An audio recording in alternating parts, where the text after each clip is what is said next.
వచ్చేసాం. ఈ రోజు మన వీడియోలో ఆర్సీబీ ఐపీఎల్ 2026లో ఎవరిని తీసుకున్నారు, ఆక్షన్ తర్వాత టీం ఎలా ఉందో చెప్పబోతున్నా. లాగొద్దు లాగి వద్దు, డైరెక్ట్ గా మ్యాటర్ లోకి వెళ్ళిపోదాం.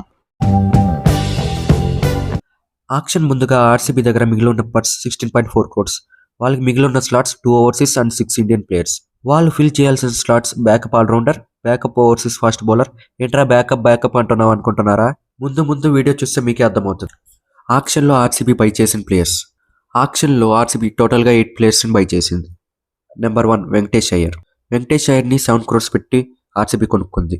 Number 2 Mangesh Yadav. 30 lakhs base price ఉన్న మాంగేష్ యాదవ్ ని 5.2 crores పెట్టి ఆర్సీబీ కొనుక్కుంది. నెంబర్ 3 T20లో నెంబర్ 2 ర్యాంకుడ్ బౌలర్ అయిన జేకబ్ డఫీని 2 crores బేస్ ప్రైస్ కొనుక్కుంది RCB. Number 4 Jordan Cox. 75 lakhs పెట్టి జోర్డన్ కాక్స్ ని ఆర్సీబీ కొనుక్కుంది. నెంబర్ 5 కనిష్క్ చౌహాన్. 30 lakhs పెట్టి కనిష్క్ చౌహాన్ ని ఆర్సీబీ కొనుక్కుంది. Number 6 Vihaan Malhotra. 30 lakhs base price తో విహాన్ మల్హోత్రాని కొనుక్కుంది. నెంబర్ 7 విక్కీ ఓస్వాల్ ని 30 lakhs పెట్టి ఆర్సీబీ కొనుక్కుంది. Number 8 Satvik Deswal. 30 lakh base price తో RCB Satvik Deswal కొనుక్కుంది.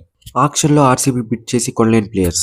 Number 1 Aqib Dar. RCB Kashmir కి చెందిన అకీబ్ దార్ కోసం బిడ్ చేసి బాగానే ట్రై చేసింది. బట్ 30 lakhs బేస్ ప్రైస్ ఉన్న అకీబ్ దార్ 8 crores దాటడంతో టీసీ 8.4 crores కి బై చేసింది. నెంబర్ 2 రవి సింగ్. ఈ అన్క్యాప్డ్ ప్లేయర్ కూడా ఆర్సీబీ బిడ్ చేసింది. బట్ ఆర్ఆర్ 90 lakhs బై చేసింది రవి సింగ్ ని.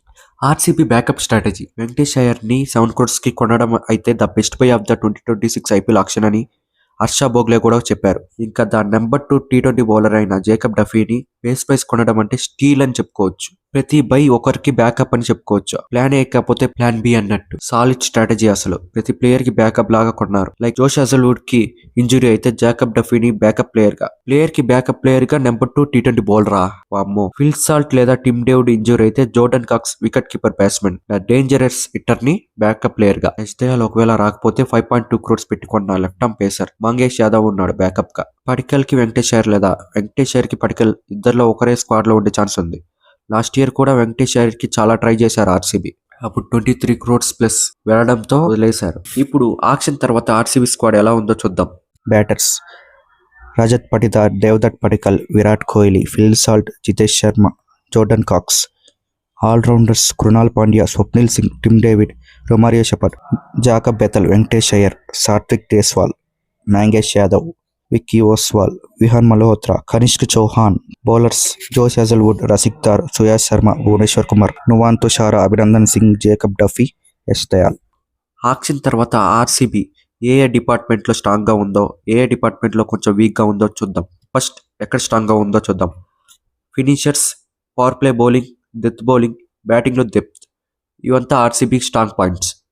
ఇంకా ఆర్సీబీ ఎక్కడ వీక్ గా ఉందో ఇప్పుడు చూద్దాం. ఆర్సీబీ ఎక్కడైనా కొంచెం మైనస్ అనిపించింది అంటే అది ఎక్స్పీరియన్స్ స్పిన్నర్ లేకపోవడం. కృణాల్ పాండ్యా ఉన్నాడు కదా, సుయాష్ శర్మ ఉన్నాడు కదా, అంటే సుయాష్ ఎక్కువ ఎక్స్పీరియన్స్ కూడా లేదు. లైక్ మిస్టరీ బౌలర్స్ తీసుకుంటే ఇంకా స్ట్రాంగ్ గా ఉండేదని నా opinion.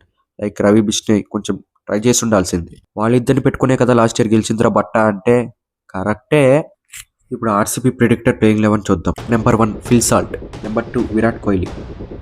Number 3 Venkatesh Iyer. Number 4 Rajat Patidar. Number 5 Tim David. Number 6 Krunal Pandya. Number 7 Romario Shepherd. Number 8 Jitesh Sharma. Number 9 Bhuvneshwar Kumar.